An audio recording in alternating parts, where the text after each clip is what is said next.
আসসালামু আলাইকুম। Horror home 007-এর বন্ধুরা, আশা করি সবাই ভালো আছেন। আপনারা জানেন এই পৃথিবী রহস্যময়, আর এর আনাচে কানাচে লুকিয়ে আছে এমন কিছু শক্তি যা আমাদের কল্পনারও বাইরে। আজ আপনাদের শোনাবো আমার জীবনের ঘটে যাওয়া হাড়হিম করা একটি সত্য ঘটনা। ঘটনাটি অনেক আগের হলেও সেই রাতের স্মৃতি আজও আমাকে তাড়া করে বেড়ায়। তাহলে আর দেরি কেন? হেডফোনটা কানে লাগিয়ে নিন আর নিজের ঘরের আলোটা নিভিয়ে দিন। চলুন প্রবেশ করি অন্ধকারের সেই জগতে।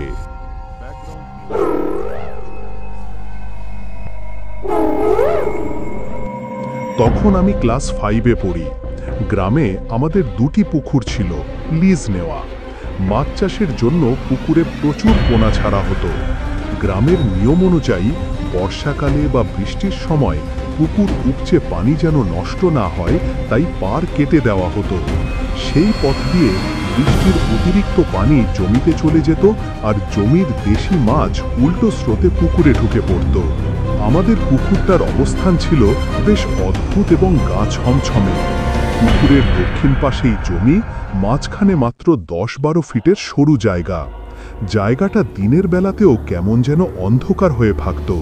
কারণটা হলো, সেখানে জমির পাশেই ছিল ঘন বাঁশঝাড়, আর তার ঠিক পূর্ব পাশেই পুরনো একটি কবরস্থান।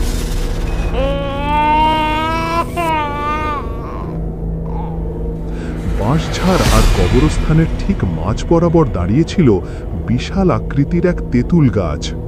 গ্রামগঞ্জে তেঁতুল গাছ নিয়ে এমনিতেই অনেক ভয়ের কথা শোনা যায়। দিনের বেলাতেও ওই জায়গায় গেলে দম বন্ধ হয়ে আসত, আর রাতের বেলা সে এক বিভীষিকাময় পরিবেশ। দক্ষিণা বাতাস যখন ওই বাঁশঝাড় আর তেঁতুল গাছের পাতা দুলিয়ে গায়ে লাগত, মনে হতো যেন কোনো অদৃশ্য কিছু পাশ দিয়ে হেঁটে গেল। সেদিন ছিল বৃষ্টির রাত। সন্ধ্যাবেলায় আব্বু আর কাকা গিয়ে পুকুরের পানির পথ খুলে দিয়েছিলেন। রাত তখন প্রায় 11টা। চারদিক ঘুটঘুটে অন্ধকার। আব্বু লণ্ঠন আর টর্চ নিয়ে বেরোলেন পানির পথ বন্ধ করতে। আমি আবদার ধরলাম, আমিও যাব। আমার লোভ ছিল মাছের ওপর, কারণ আব্বু মাঝে মাঝেই ওখান থেকে মাছ ধরে আনতেন।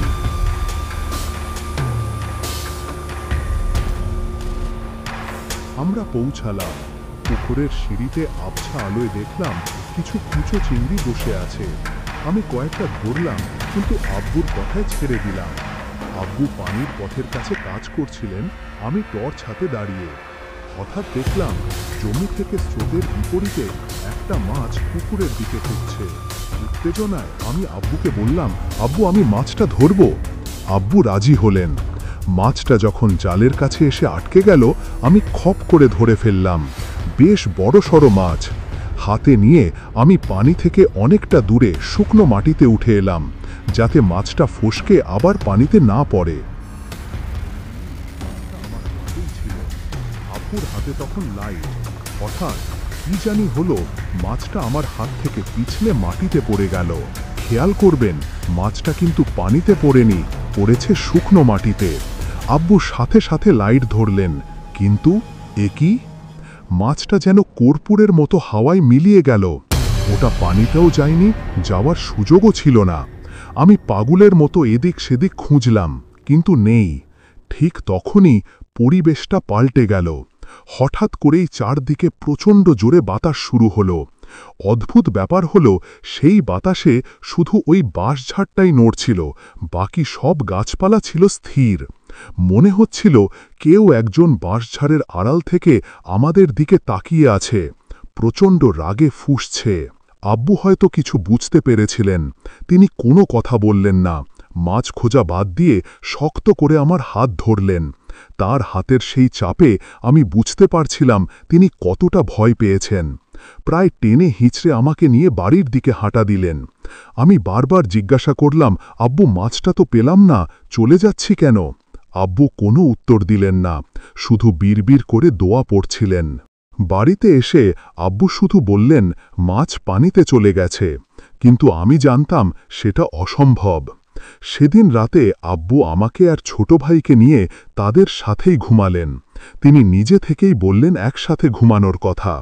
আব্বুর চোখে মুখে সেই আতঙ্ক আমি স্পষ্ট দেখেছিলাম। কয়েকদিন পর আমার ছোট ফুফু বাড়িতে এলেন।